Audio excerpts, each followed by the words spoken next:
I got to talk. I got to tell what I feel. I got to talk about my life as I see it. Biggie.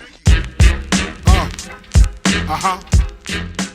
What's going on, people? We're back with another video.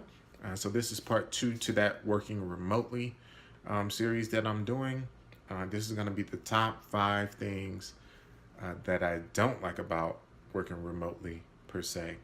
So let's start. Number 1. Number 1 is going to be lack of human interaction.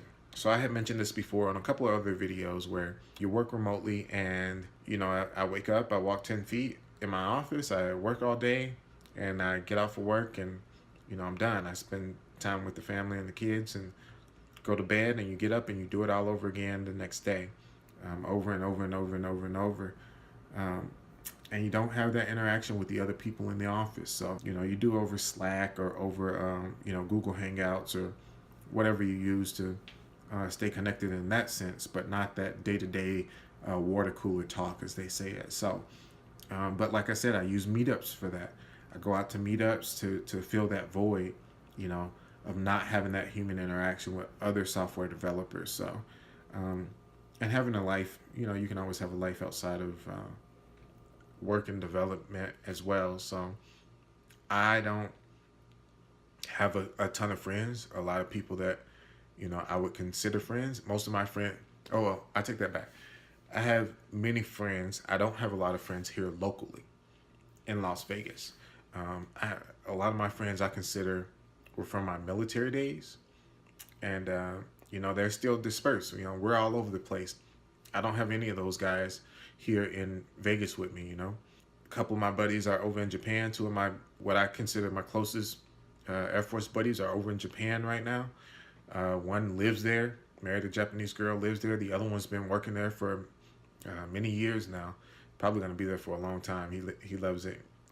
Japan is a place that is you can get infatuated with, and I'm still infatuated with. So if I wasn't in my current situation, my lady knows now if I ever pop up missing or disappearing, that I probably ran away to Japan to disappear forever, because I love that country and I love the culture and the people and everything there, the cars, man, everything. So I can understand that. And then the rest of my buddies are all scattered too. Old Air Force buddies, a lot are over in the Middle East and Saudi Arabia and all kind of places like that. Or they got out and they're living their regular lives. They all got, wives or kids and all that stuff going on now.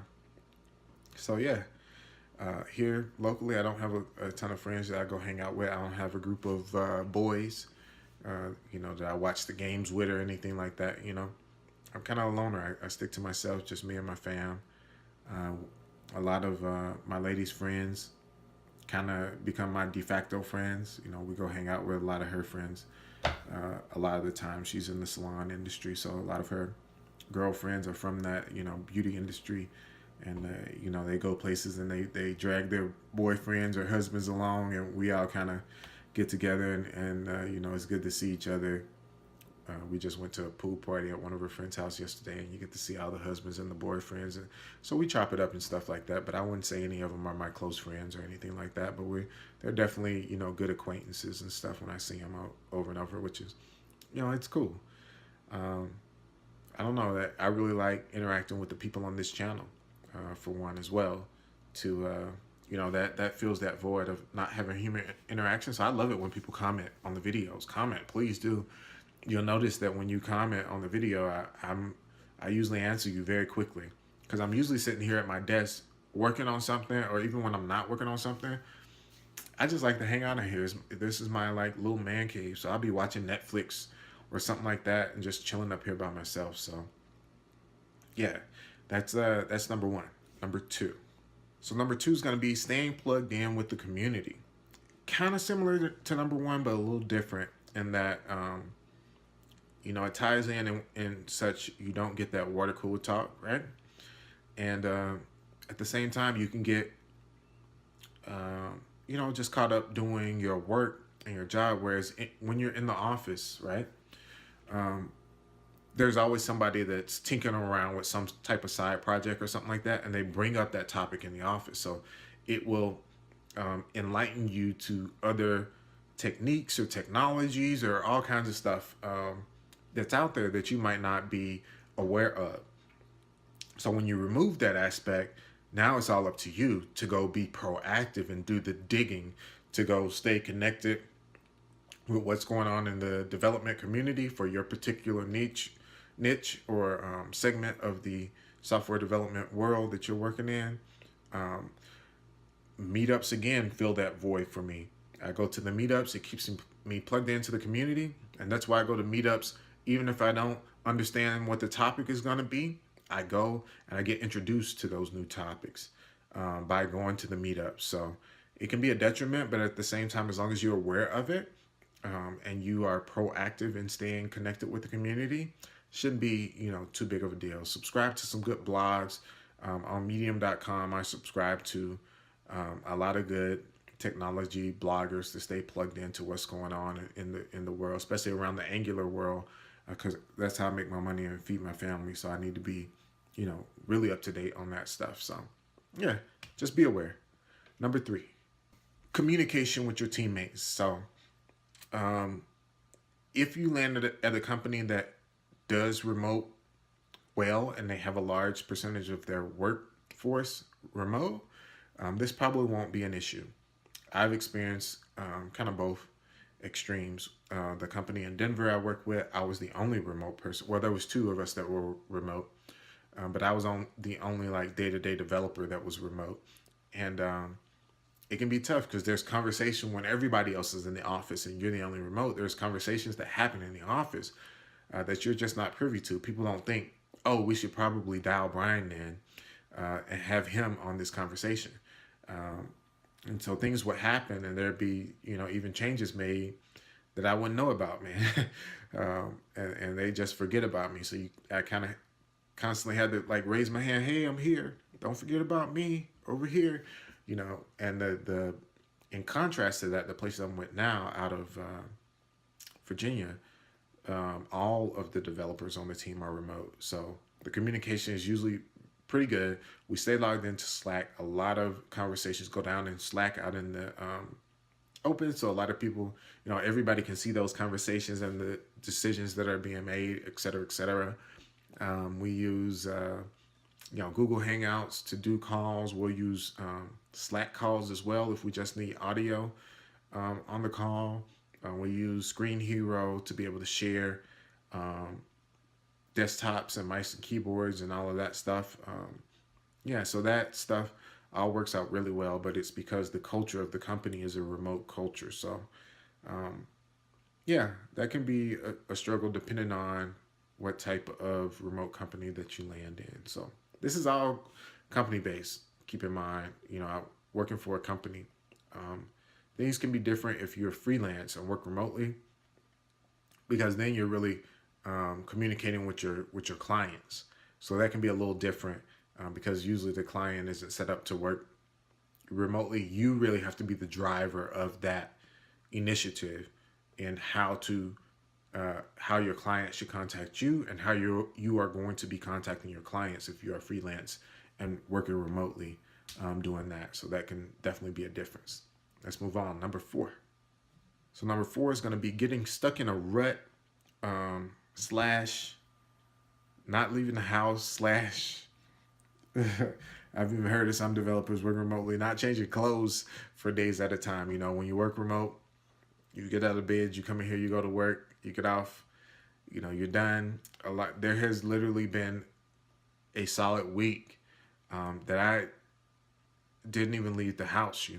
The ladies running the kids around every day, the school and back and forth, and I'm in here working. I get off and they're home by then, and if I have no reason to leave the house, if I don't need to go to the corner store or something like that, I don't leave the house for that day. And that can happen over and over and over and over and over and over. And you look up and it's like, man, I hadn't even opened the front door in a week, seen the sunshine or anything like that. So I try to make it a habit to get out the house as much as possible. I go run errands with the lady, even though I hate doing that sometimes. She likes to go shopping and Home Goods and, all this kind of girly places to go shopping. And I'll go tag along with her just to get out of the house, spend some alone time with her too.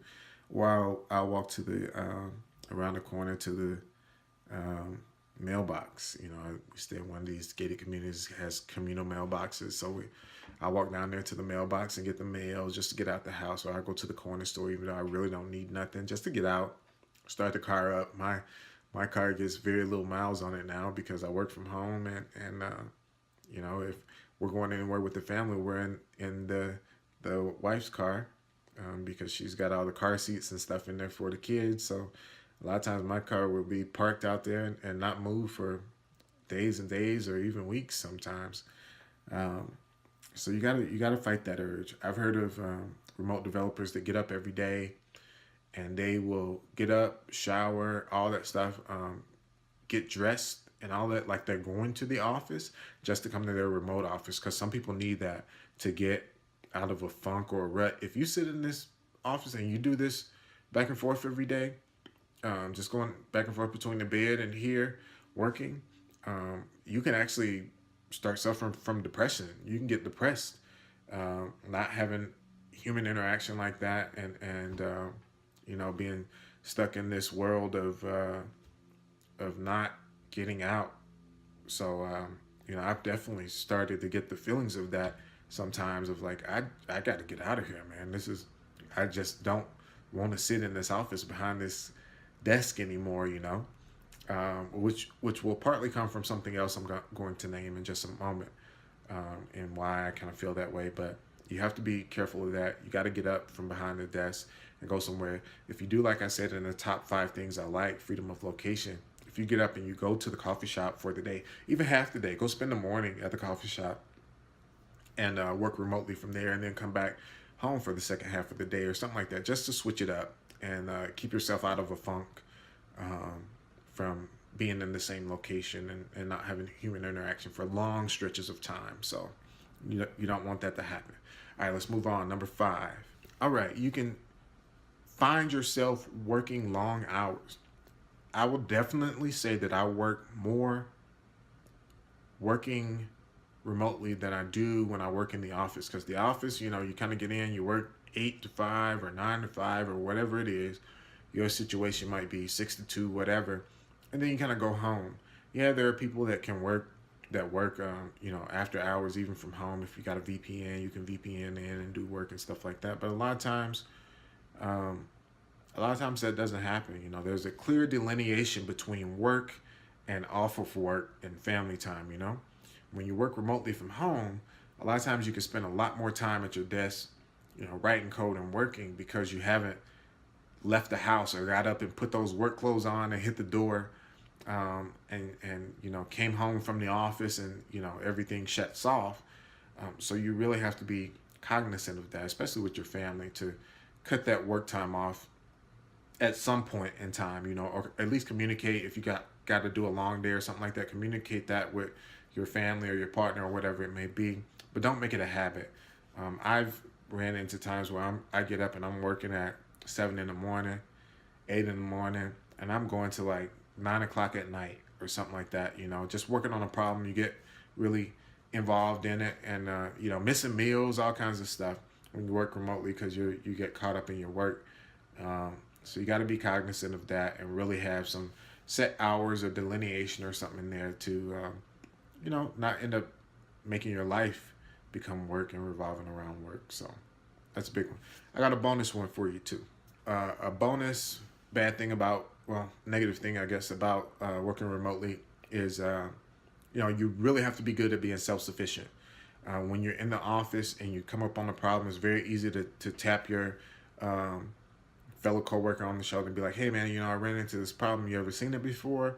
You think you can take a quick peek at it, give me an idea or something like that? When you work remotely, that's all on you, man. You can't tap somebody really quickly or easily. Yes, you can reach out to your fellow coworkers over Slack or try to set up a screen hero or something like that, but it's definitely not as easy as being able to walk over to someone in the office and tap them on the shoulder or ask them a quick question or something like that. Which, as a byproduct, kind of one of the bad things is, for working remotely, they usually look for senior level developers to work remotely, because, you know, they know that you really have to be self-sufficient, be able to solve problems on your own, almost 100% on your own, to come up with solutions to problems without the help of others. So if you aren't good at doing that, you will struggle at working remotely. If you're working 100% remotely, you will definitely struggle with that.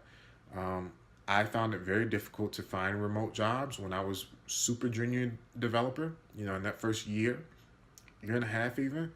And it was simply because they didn't want somebody that was still learning, learning a lot of the foundational stuff in the very beginning. You at least need to be intermediate level to be able to swing a remote job. And now I get it. I was super frustrated in the beginning that I couldn't get a remote gig. But now I really get it, being on your own, because, if I didn't have the help of some of my fellow coworkers in the beginning, man, I don't know where I'd be. And,